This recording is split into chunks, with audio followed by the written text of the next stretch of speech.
Judith and Richard creatively spread awareness about plastic pollution and the plasticine. Their artwork has been in over 70 exhibitions in galleries and museums. They use multiple medias and have shared their work in various spaces, from buses to museums, in order to spark conversations about how plastic has pervaded our lives. We are so delighted to have you here today. Thank you for joining us and sharing your work. I'm really excited to hear more about what y'all are doing and your creative process and what inspires you, because you've already inspired us. So thank you, and take it away. Thank you. Thank you.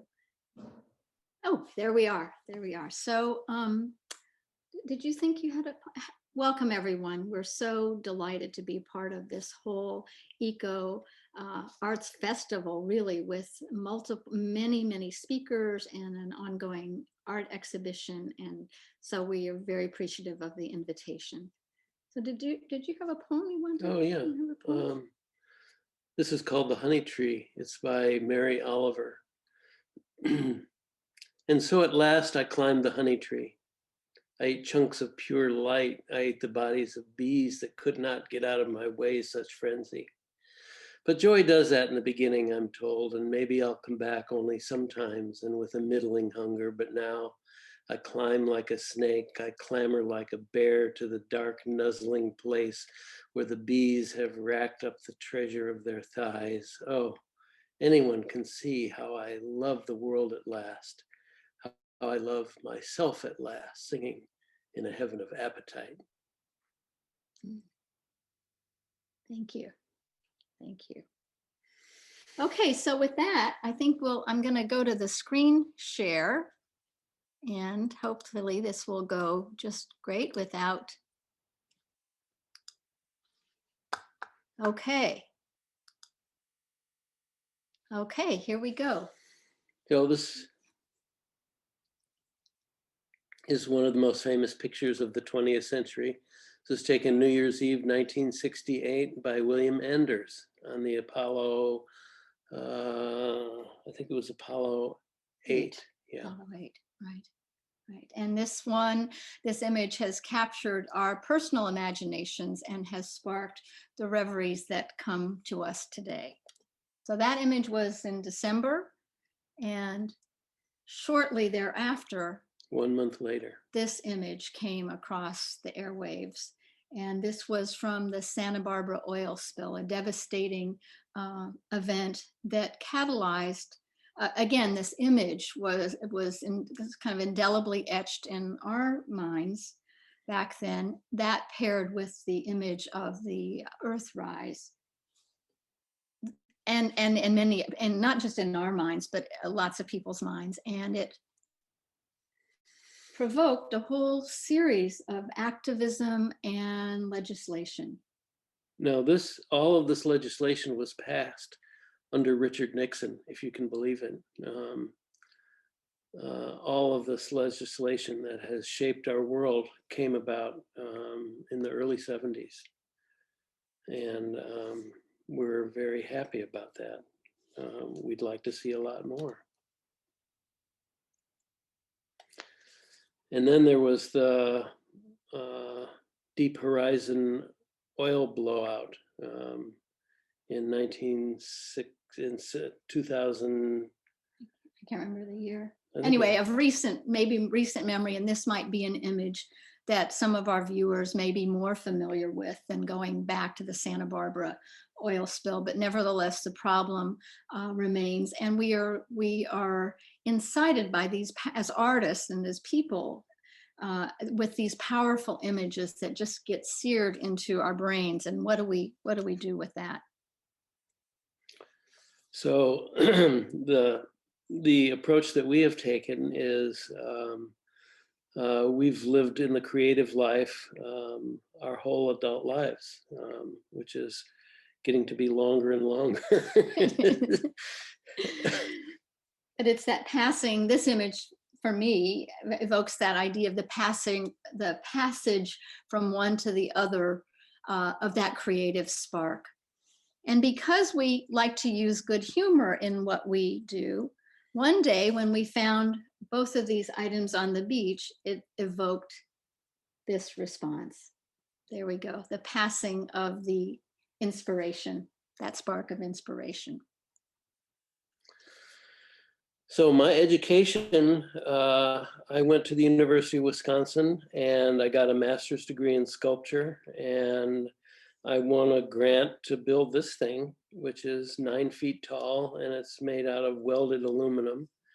And when I was finished with this, I just felt terrible inside because of the use of materials. And what I want is a bright future and a clean world. And this was not helping the world. So for my MFA show, I decided that what I was going to do is go to all the graduate studios at the university, and I would gather up all the stuff that people weren't using. And I made my MFA show out of all the trash that I found in the studios. And I filled a room with this stuff. And for a whole year after this, I gave up doing sculpture altogether. You know what? I forgot to put my slide in. Oh, Oh. well. So I forgot to put in a slide showing my recent art history going back to 1996, where I started first discovering things washing up on the beach and started putting them together in sort of surrealistic combinations. But we're going to jump ahead now and show you where we are on this amazing planet. So here's the United States, and we're going to go in a leap to San Francisco, and we're going to go just north of San Francisco to the Point Reyes National Seashore. And we're going to jump into Kehoe Beach. You can see at the bottom of the screen.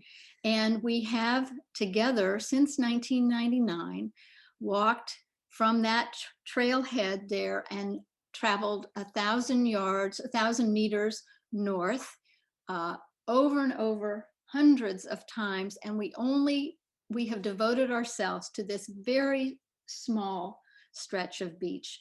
And we want to think that the parameter of limiting our location, limiting what we do, actually expands the definition of what we do because of the enormity of what we've found there and what we've been able to create from our findings there.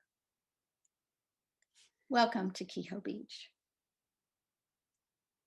We've been there, as I say, hundreds of times in every season, in every condition, from the gales of winter to the flourish of wildflowers in the summer. It's a gorgeous place.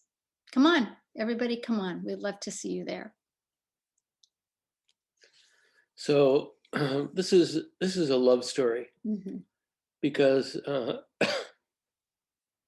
Judith and I had our first date here, and it was close to Valentine's Day, so I went around picking up all the red plastic I could find, and I made a Valentine for my sweetheart, my wife to be, and what better than have a red heart of plastic trash on the beach, and to find somebody else who had an equal passion for plastic on that first date. He bent over and picked up a piece of plastic, and I said, "Are you going to keep that?" And then I bent over and picked up a piece of plastic, and he said, "Are you going to keep that?" And we discovered that 3 years prior to that fateful day, we each had been collecting plastic, different Richard had been in Kehoe Beach, but I was at another location. We'd been picking up plastic and making artwork out of it. So I say, what are the chances to find a person and a passion and a plastic all rolled up into one? Pretty darn great. And so we did. We got married, and I made I like to say, I wanted my wedding dress to last. I wanted my wedding to be like plastic and last forever. So I made my dress from plastic bags, debris that we'd found on the beach, and voila, there you have it. And so far, so good on the wedding and the marriage. so as you probably know, the Bay Area is quite seismically active, and the rocks at Kehoe Beach arrived there about 5 million years ago, traveling up from the Santa Barbara area, of course, slowly. And there, you can see at the top of the slide, there's a peregrine falcon, because they nest in these cliffs. And that's always a thrill to see the peregrines. So one late afternoon, we're walking along and we could see really visibly the striations, the geology became apparent. And it's always this, like this flash, this thing that happens, this moment of insight. And there was this revelation, and we thought, how are we going to, what strata will our geological era look like? And will it in fact be an embedded line of plastic? And so we named this layer of geological time, the Pleistocene discontinuity, to represent the remnants of our consumer culture. So there's a lot of talk about the gyres spinning in the ocean that are collecting plastic, and this information just started coming out just around the time when we began our project. And there's a thing called the Great Pacific Garbage Patch, and you can see over at coastal United States that this patch swings around and hits our coast. And it turns out there are actually 5 of these gyres in all the major oceans that are collecting plastic. Now, some people call it an island of plastic, but it's too dispersed and it's too layered in the water column to really be called an island. But there's a lot of stuff out there. And there are people that we call the gyre deniers, who don't believe, since you can't see this massing of plastic on the on Google Maps, that it doesn't exist. But we know something is happening out there, because on a, we might like to say, a good day, the beach might look like this. It's like a confetti strew of plastic. Somebody had a party somewhere, and oh my goodness, there it is. And so what happens is, you can go back one. What happens is the current that brings this plastic is part of the Humboldt current and the Humboldt cycling, and it switches directions in the winter, which also brings our rain, and it brings plastic. That's right. That's right. So we know that there's something going on out there, whether or not it's an island or not. It's washing ashore, and certain times of the year in great quantities. But what are we going to do with this despair? To go to the beach and just see it like that, it can break your heart. And so we've developed various strategies for making it fun, to say who can find the most, who can make a red heart, who can find the most disposable lighters, or who can find a Barbie doll shoe. So we make it fun because we have to. It's fun. It's really fun. Come on, y'all. It's really fun. And look at the bright colors and the variety of things to be found. As artists, it's really an incredible material. And there is also the despair. And the idea is, if you want to throw it away, where exactly is the away? Where does the away live? So we bring it home. We don't think of the plastic as necessarily dirty, but it is sandy. So we rinse it off. And oh, look at Richard. It's like, oh man, what a collection. Aren't I a lucky guy? We lay it out in the sun and let it dry off. And then the most, as artists, as I say, there's something compelling about the color and the material itself. So we begin sorting, and color is the first, the most obvious defining category. But then we get into subtleties of variation. At the bottom, in the middle are bubble blowers. To the right up, the white are the disposable lighters. So there are subcategories of subcategories, and making these distinctions is also an incredible fun game to be had. But as we said, color is the thing. So we'll talk a little more about our influences, but both of us were educated in art school, and one of the things you learn is what happened at the Bauhaus in Germany in the 1920s was this incredible pedagogy of learning um, learning about color from the different teachers at the Bauhaus. And so when you go to art school in the 60s, you learn the difference between, so this would all be in the hue of yellow, but you can see there's a great range and variety, and sometimes labeling things helps you get a handle on. Yeah, good. Just going to show another theme here of the various turquoise to greens. So we don't do anything to the plastic. I'm sure you are aware of that, but this is how it comes to us.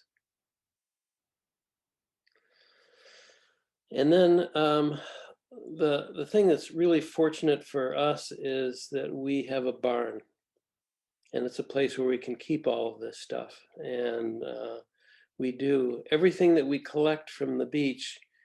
We don't throw away because, as we mentioned earlier, there is no away. So everything we collect, we keep, and we're very, very assiduous about that. And one of the fun things to do is to sort things. And we're always then at the ready. We get invited to be in an exhibition like the one with Courtney, who was the presenter yesterday.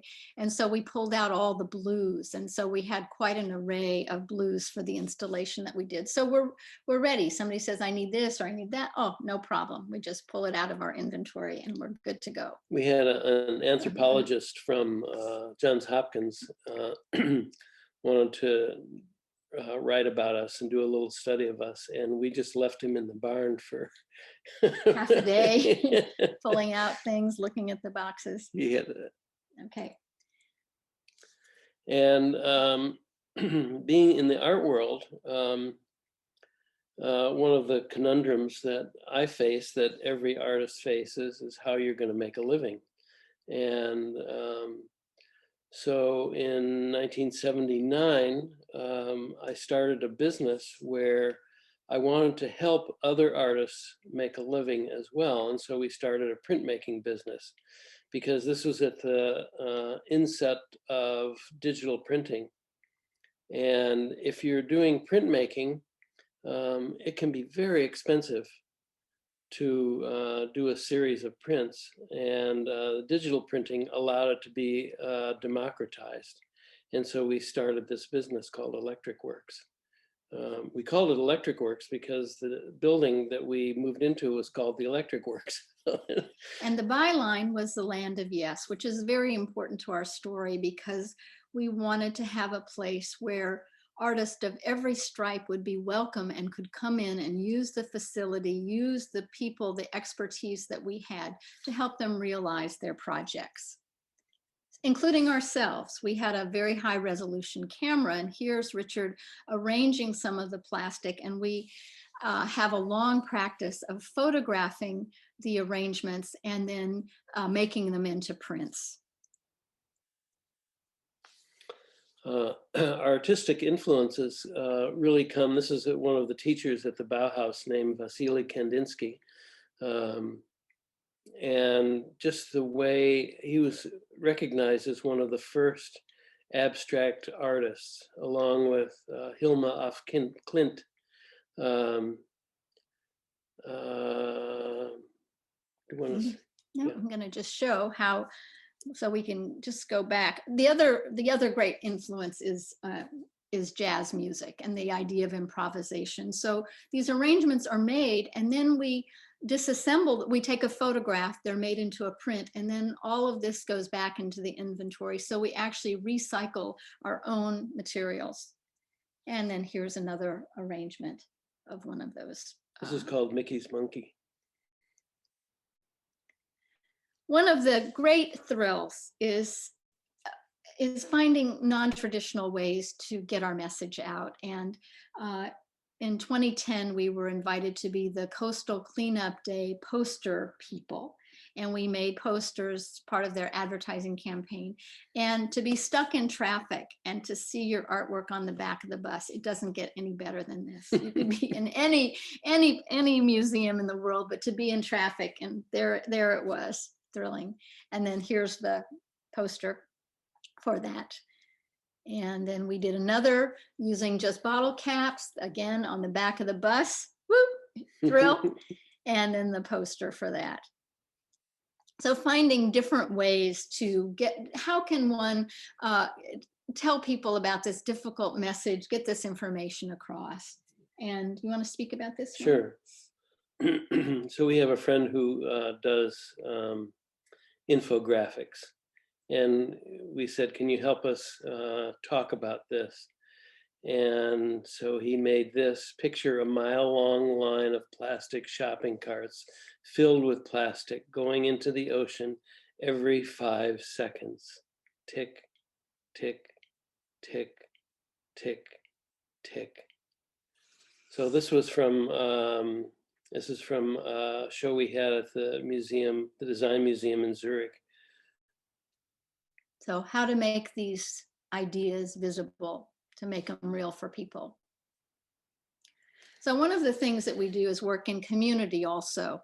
The isolated artist working alone in their studio is a model, but we've found that we've been really activated in inviting others to help us to realize some really large projects. This woman is taking single-use white plastic bags and stringing them on long lines, and they were stretched out to create the raked sand of a Japanese meditation garden, Ryoanji in Kyoto. Richard and I had been there to travel, and I came back and said, oh, I want one of those gardens. I really want one. So I enlisted hundreds of people to help cut the bags and create the long strands. The rocks were made from black plastic collected from Kehoe Beach. It was a dynamic situation to have it right in the plaza, right in front of the center of San Francisco, the Civic Center Plaza, to have it there and to have it unexpected. People were just walking through the plaza from the courthouse to the federal building to the library, and to have this momentary pause to find a piece of artwork in a place where it hadn't been. And it was there only for 10 days. So it was there and it wasn't. So either you experienced it or you didn't, and there it was. But what was wonderful is there's quite a homeless population around the Civic Center, and they became the guardians. Yeah, it was great to have it well protected. And the presentation coincided with Cherry Blossom Festival in San Francisco, which is a big deal in the city. And to see these kimono-clad women who maybe had been to Kyoto, maybe had been to and seen that raked sand garden, and they were so excited to be there. So unexpected art in unexpected places. And what's interesting also, this coincided with the first plastic bag ban. And that was unexpected to me, that plastic bags would be banned during the time that this was on exhibition.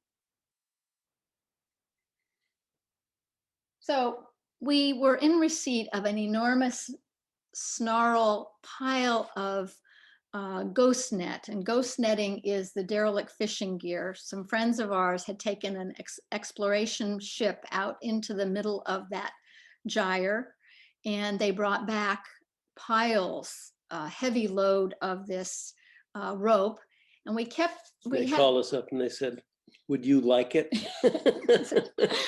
okay,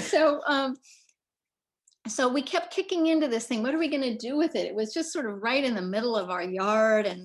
But we kept looking at it. We go, God, that looks a little bit like Jackson Pollock, his splashed and brushed, dripped paintings. And there's a Jackson Pollock called Lavender Mist. We thought, yeah, there's something going on there. I think maybe we can do something with it. So we deconstructed that pile of rope, skein by skein, and we tried as best we could to replicate the brushstroke drips of that Jackson Pollock painting, Lavender Mist, this one is called. And we had the opportunity to exhibit these in the window at the SF Museum of Modern Art on a street side where, again, passersby might be walking along and just happen to see these, take a double take, say, oh my God, I didn't know the museum got a new Jackson, 3 new Jackson Pollocks. And then they would step closer and we had a small sign that explained, no, that this was fishing gear that we had worked with to deconstruct and photograph, and then we printed them on canvas. So it really did reference all the way around. Right behind us here is one of those canvases. Yeah. Yeah. When we get back to the other screen, we can Yeah. show it a little better. And then our local animal hospital, the Marine Mammal Center, who rescue this intrepid group of volunteers who rescue seals and other marine mammals and bring them back to health, asked us to have a exhibit there of the derelict fishing gear. Well, it's worse than that. They had not rescued, but they had done a necropsy on a whale that had washed up. And when they opened the whale, they were trying to figure out what had happened to it. And it washed up onto Point Reyes National Seashore. And they opened it up and it was filled with netting and rope and fishing gear. And they pulled all of that out. The photos are too gruesome to show. They pulled that all out. And after they had done all the science research trying to figure out, how this was consumed. 500 pounds of plastic. Yeah, they called us and said, do you think you can do something with this? We would like to tell the public about what this is. And so we did. We developed a sculpture and a program, and it was called The Ghosts Below. And they were keen, again, with the bus, and they did car wrapping. So there's my car. So, and the whole staff of the hospital had their cars wrapped. So everywhere you could just see the cars buzzing around, the ghosts below. And hopefully that triggered in people a curiosity to try to find out more about that. And so there's, well, that's self-explanatory. Yeah. So anyway, this is the signage for it. And this is what we did. We created a thing we called the Ghost Net Monster, a very popular field trip destination this hospital is. And so this thing was supposed to be up for 6 months, and it's been 6 years now. It's very popular. So what you're looking at, we created a metal armature and then draped on that armature, all of that netting, all of that rope was inside the stomach of that whale. So it's a really powerful and graphic illustration of the quantity and the impact that this has. And this is a kind of a frightening image. And there's been more than one parent that has reported that this is pretty scary. And but there's also something about monsters and having a little bit of fright, a good fright, that has made it a very effective image. So effective that Hong Kong, who's also having a fishing problem, so much so that they so overfished their harbors that there are no more fish. There's no more fish. So they're asking fisher people to bring in their nets and give it up. And so they invited us to come over, and we created a ghost nest monster in Hong Kong. At our local science museum, the Academy of Sciences in Golden Gate Park, had an exhibit called Built for Speed, which was all about the America's Cup. The America's Cup, which was in San Francisco, the big international sailing race. And so they asked us to do these kiosks inside the museum. So this is the one about plastic. And then there's one about the stuff you pour down your drain. These are informational kiosks that help you understand. Don't put that bleach down the drain. The oil, it all goes to the sea. all these Yeah, things go to so this. that's the idea. And then one of the biggest problems that we face in the ocean, of course, is overfishing. And so we did this. We made a series of pretend cans of fish. This is called Cap'n You. It's your boat. So we got cans and we created labels, and we had great, again, a little bit of good humor is in the mix of the cans. Here's the can label for holy mackerel. It's hot. And the information, of course, is 93% of global warming happens in the ocean. And then the trawl nets that are pulling in all kinds of fish.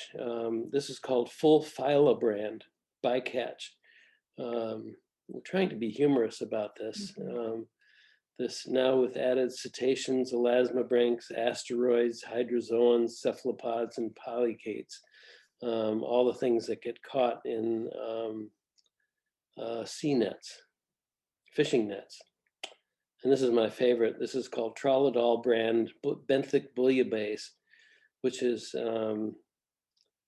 that's what you get when you trawl the ocean bottom. Not only does it catch lots of unnecessary fish, but it actually works to destroy the bottom surface of the ocean. You can see from satellite photographs of the marks that are left on the seafloor by these trawlers. And here's penultimate brand salmon. So one of the ways that we like to, so the thing that we enjoy in the making is the touching, the having our hands on the plastic itself, because it evokes a kind of response. So we've done a lot of workshops with kids of all ages, adults, all kinds of people. And it's almost immediate what happens when they start to make arrangements. You just, as we've said before, the colors are bright, the shapes are unusual. You just lay it out there and people just know exactly what to do. They just grab it and go. And so by touching it in this way, they might say, I wonder, maybe that lid of that juice, I wonder if that was once mine. There gets to be a more intimate connection with the plastic, and we're wanting in that way to connect the dots. This is from a workshop in Baltimore at the American Visionary Art Museum, where we had an exhibit, and we actually have an exhibit there now. Yeah, we do. Anyway, but making a plate, we were asking people to make what's for supper was the question. What's for supper?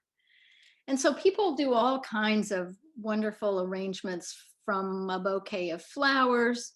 And this is a beauty because they were thinking about the way that you create dimension is by using light. And in this case, it was using the light from their cell phone to illuminate, and it really popped out. So what we do in the workshops is people don't glue things together and take along the object. Everything gets recycled back. We ask people to take a photograph, we'll do an Instagram, or we'll create some kind of social media campaign so that people can show and share what they've done. And then this stuff goes back in, and we continue to recycle the materials themselves. And we were in Texas, and actually in Dallas, and doing a workshop there at the Dallas Art Museum. And we had brought plastic with us, and this hue and cry went out, oh, we're having so much fun, but we don't have any plastic here. Well, we went out in about a half hour, just walking along the road in the gutter and so on, we found a bag of plastic, no problem. What you're seeing here is these are the kind of the horrible bits and pieces that are impossible to deal with in our own lives. These are things that we've collected from our kind of everyday, and they can be utilized. So everyone's got some plastic if you want to get started making things. And there's more of our, what we call household plastic. It doesn't have the really beautiful patina plastic that's been on the beach gets a kind of a rough and tumble beauty to it, but it still can be used for art.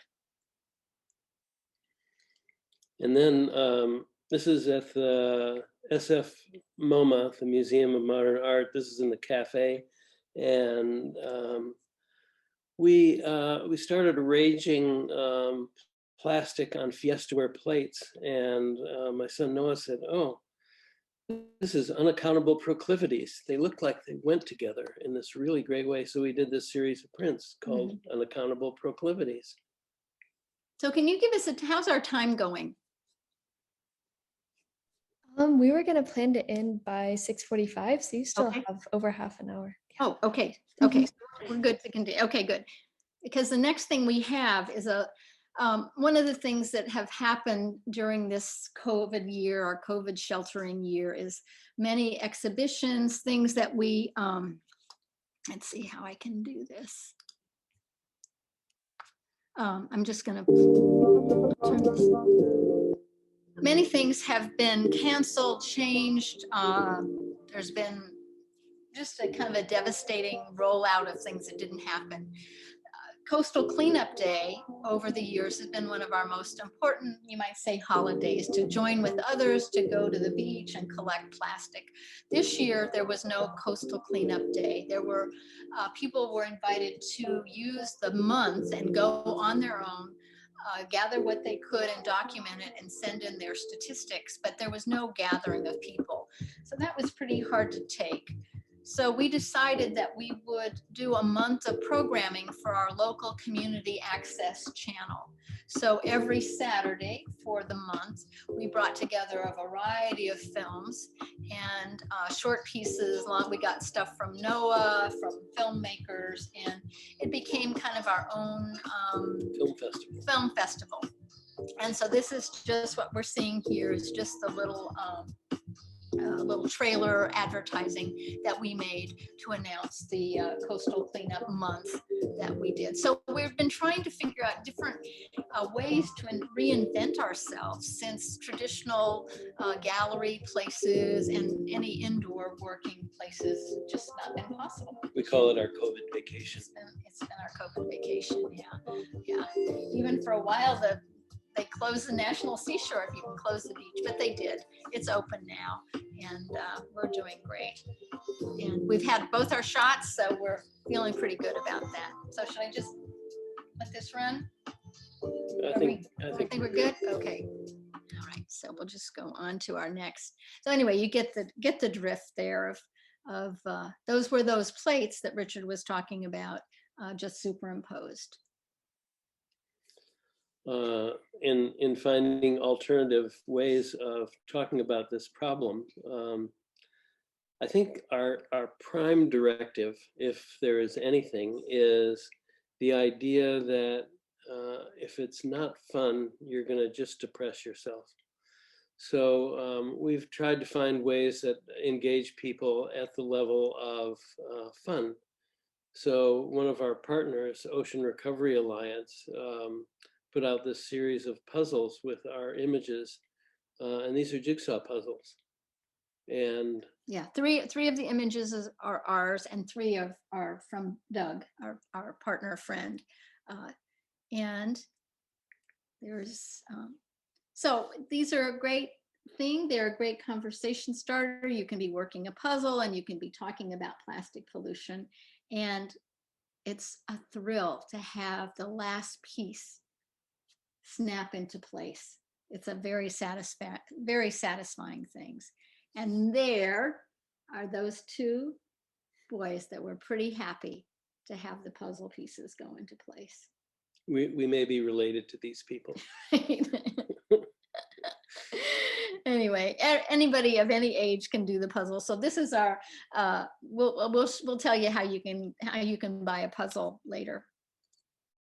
So again, trying to find ways to keep our art practice going. There's a really important initiative for this year called Extraction Art on the Edge of the Abyss. And I believe the Enviro-Art Gallery has connected with the Extraction 2021 people. And I think there's some kind of participation. Maybe when you all can come back on, you can talk about that a little bit.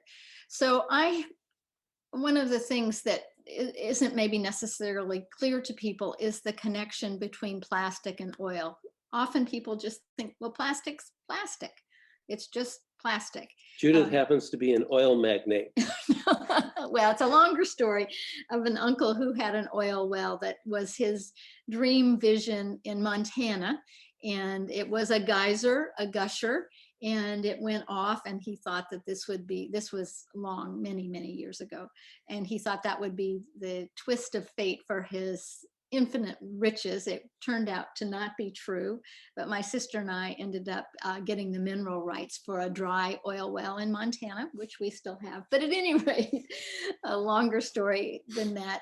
But anyway, I was really interested in making this connection between the oil well and the gushing of plastic that inundates our lives. So I created an oil well, I created a gusher, and it's in a public place. We have a thing called the Parkade in Fairfax, California, close by where we live. And it's a parking lot. On one corner is the gas station. On the other corner is the coffee shop. And placed in between those two is the gusher, and it will be there through June. And it's quite a dramatic piece, and I'm very happy to have it outside. So it's open 24/7. Anybody can come by and take a look. And to talk about influences, Louise Nevelson, sculptor, who worked with wood, found wood and pieces and made these incredibly elegant, eloquent wall pieces, large scale, inspired the base of my gusher. And here you can see all of the variety of the shapes of the pieces of plastic. It is a marvelous material, and great fun to figure out different ways to talk about it. So my degree is in sculpture, and I wanted to do a sculpture. I've always had a fantasy about drilling through the earth to the other side. The other side of us is Madagascar.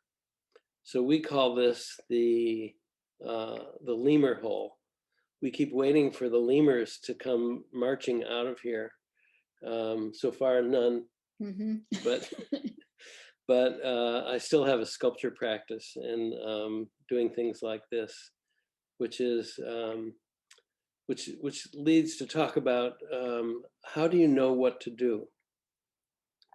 So what you do is you imagine that there is a hole inside of you like this that really wants to be filled up. And I dreamed, this is quite a few years ago, I dreamed I was standing at the edge of the desert, and I looked out and I saw hundreds and hundreds of these things like wishing wells going down into the earth.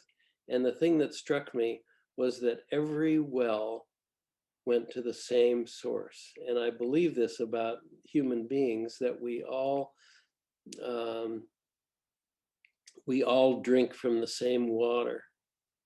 I think that's an important concept. And we've all been touched by that spark of creativity, hearkening back to that, one of those very first images that we showed. So this is, if you have an idea, do it. dig it is what you're going to do. So where are we going? What next? So this is a good haul. You can see our bags. We're laden down. We're heading home with treasures galore. Did we say this is fun? It's fun. So what are you going to do with your one glorious planet, your one dot on this one planet? In our case, we've taken 2 people, 1,000 yards of one beach, over and over and over again. And out of it, we've created a remarkable life. It's of a person, a place, and a planet, and plastic. So how do you find out more? So this is from the Duke the Enviro-Art website, when you go there and you find about us, you'll see these buttons on the screen. Plastic Forever is our blog. We're avid bloggers. We post all the time about what we find on and off the beach.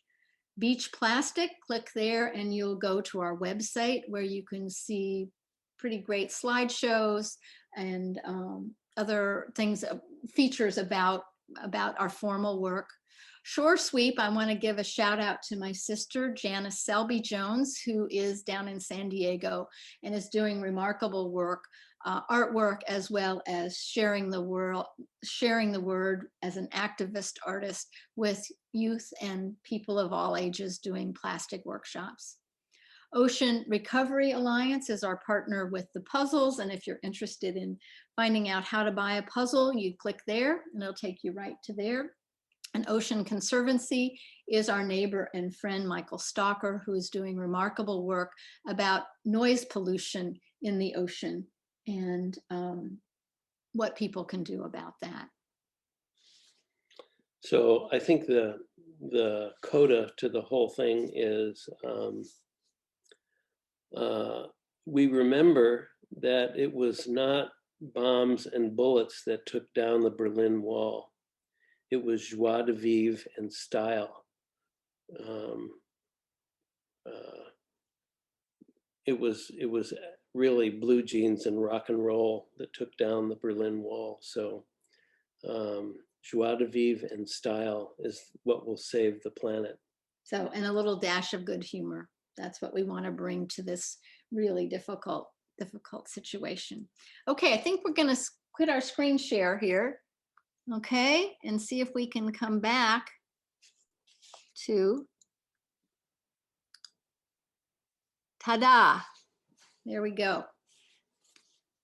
All right. Thank you, Judith Richard. That was a wonderful presentation. If anyone has questions, they can put them in the chat and I can read them out, or you can just unmute and ask a question. Let's see what else. Does anyone have a question to start us off?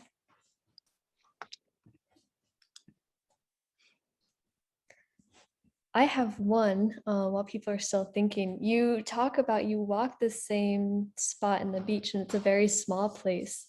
So I just wondered if there's other changes you noticed at their time, like you talk about the falcons. I don't know, I'm like, over so much time, have you noticed maybe erosion or different kinds of plastic washing up? Or I just wonder what you see when you focus in on a small place like that.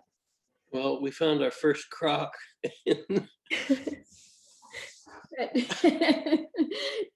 We found our first croc in 2005. So we do notice things like that, and we still have that croc we do. found. And it took about 4 years for the first. There were special single-use water bottles that were produced for the Beijing Olympics, and they are embossed with sports figures, just a regular plastic clear bottle, but on the surface are various sports figures. And that was about 4 years before, at the end, from the time of the Olympics, and we found our first bottle there. And then there was we found quite a few. We have a complete collection. We have a half a liter, a quarter liter, a full liter, and a 2 liter bottle from the Beijing Olympics. These are some of our treasures. We do have some things that we really hold dear.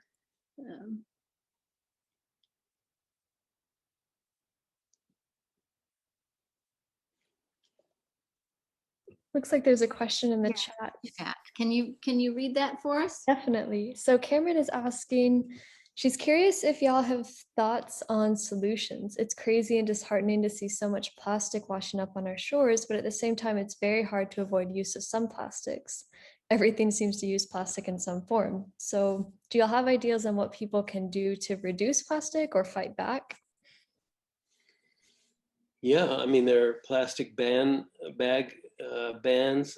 initiatives. Bring your own bag to the grocery store, for heaven's sakes.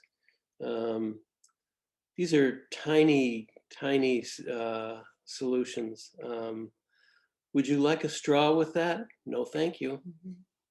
It's amazing though, you know, San Francisco had its bag ban back in, gosh, I guess it was 2007. And then soon thereafter, many other municipalities started to roll out. And it seems like to us now just a natural that you bring a reusable bag, but it's surprising.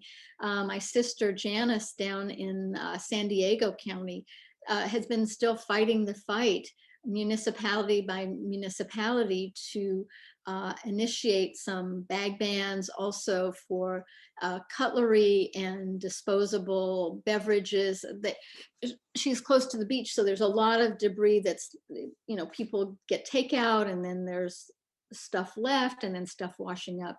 So you would think it would be just a simple thing of asking, does somebody want something or not? Do you need that straw? But it still continues to amaze me that that conversation is still going on. But Cameron, it is, you saw that pile of stuff in our personal household plastic. What do you do? What do you do? We don't have all the answers. No, but joie de vivre is the answer. Please yourself, have a good time doing whatever you do. And that seems to set up a morphic field that moves things along. Well, and we've been blessed to have this amazing place, this beach that we go to over and over again. And it's small. It is. It's 1,000. The beach is vast. The whole beach is 10 miles long, but we've devoted just to this one little area. And I encourage people to find their own little spot on the planet. It might be the sidewalk in front of their apartment building, or a watershed to prevent the plastic from even going down the river and into the ocean in the first place. There are great effort. Well, Coastal Cleanup Day has now also morphed into watershed cleanup, creek cleanup, to try to get the stuff stopped before it even enters the ocean. So there are many efforts. If you are driving along the freeway and you look along the side of the road, you can see just the tremendous amount of plastic that is gathering there. And there are big efforts to get that cleaned up before it gets into the ocean.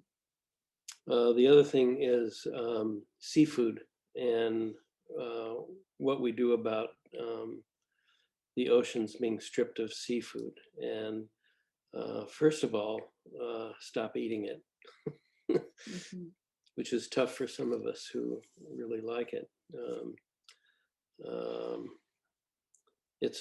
It's really a tremendous problem, because it really hits at the base of the ecosystem of ocean life.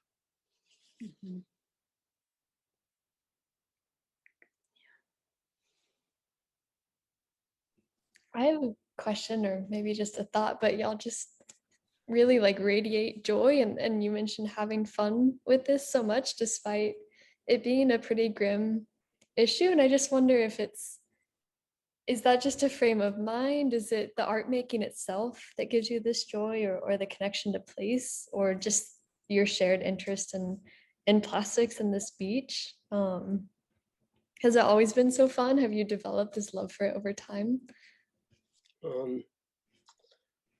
I see a couple of my family members on the meeting, and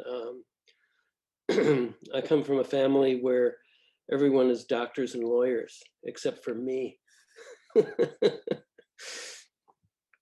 And I decided early on to really have as much fun as I could possibly squeeze out of this life. And you don't have fun being in despair. There are alternatives to despair. And as I mentioned at the beginning of this, poetry has been a great way to change your mind, which is a wonderful thing. You're in a mood, and something as simple as a poem can just change the way you think about things. There's a Japanese haiku, the chrysanthemum even when it's close to the eye, remains immaculate. Things like that can just change your mind a little bit. That's all it takes. And so I've been most of my life trying to evoke that that sense of joy, and fortunately found somebody who thinks the same thing. Well, it's a thrill too to find something, to find that Barbie doll shoe, or oh my goodness, a Monopoly house. Okay, you saw that welter, all that plastic that's just a mess, and most of it's little pieces, tiny fragments of different colors, and but to find in that vastness, you know, the size of a Monopoly house, that is really, oh my God, it's just thrilling. But then the other part of the thrill is starting to put things together, seeing the relationships. When we're laying out the colors or making one of those arrangements, we are not thinking of what the thing is itself. We're being like artists, like painters, like putting brush strokes on a canvas. So we're not thinking of, oh, this was once a toothbrush or this was once a comb, but just laying the colors on in a beautiful way. And that is a deeply satisfying thing. And we have found 2 Monopoly houses. No hotel. We're still looking for the hotel.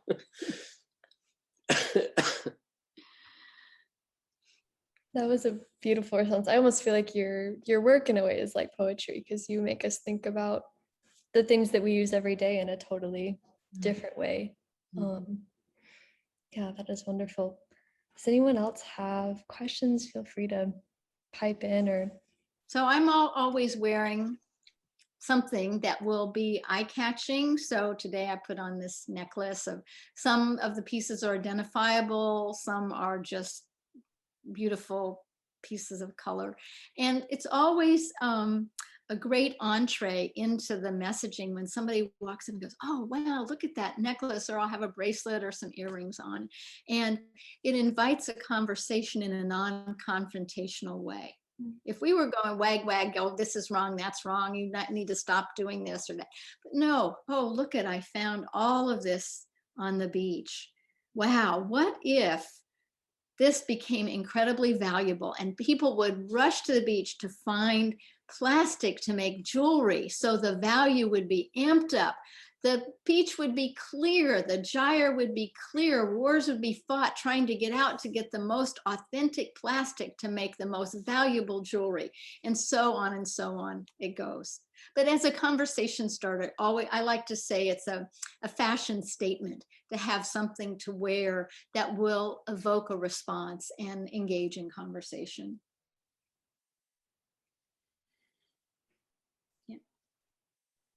definitely, I love the ghost net monster. I thought was really a haunting image. And I just wondered if you're working on a current project or have thoughts of other projects of creating more kind of structures like that, that are seen. I know there was the oil well, but it just seems like there's so much marine life, especially like turtles and birds, and even our own bodies are affected by all the plastic. So I didn't know if y'all were working on anything or had things you would like to do in the future.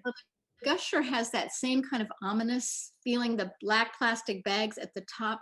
You can't see it in the still images, but there's a lot of movement. The bags are fluttering, and I was there the other day with somebody, and they said, oh, that looks like big black hovering birds that are looming over. And then yet there's a lyrical side to it. There, when the breeze is right, there's the kind of a waving thing. So to play back and forth with the despair and the joy and the difficulty and the fear and the uplift, those are both things that we're really interested in. And we've often seen a marvelous dance when with our prints, for example, because of the way they're illuminated when we take the photograph, they look dimensional. And so we've more than one time seen someone go up to the print and sort of paw at it as if, as if it were real. And then they would, be curious, and then they would step back and assess the situation, and this marvelous dance of moving forward and moving back, trying to figure out what it is. And hopefully it comes back around to, I wonder, maybe that toothbrush was once mine. How did that ever end up on the beach? So making this personal connection to it is a way to get that message in.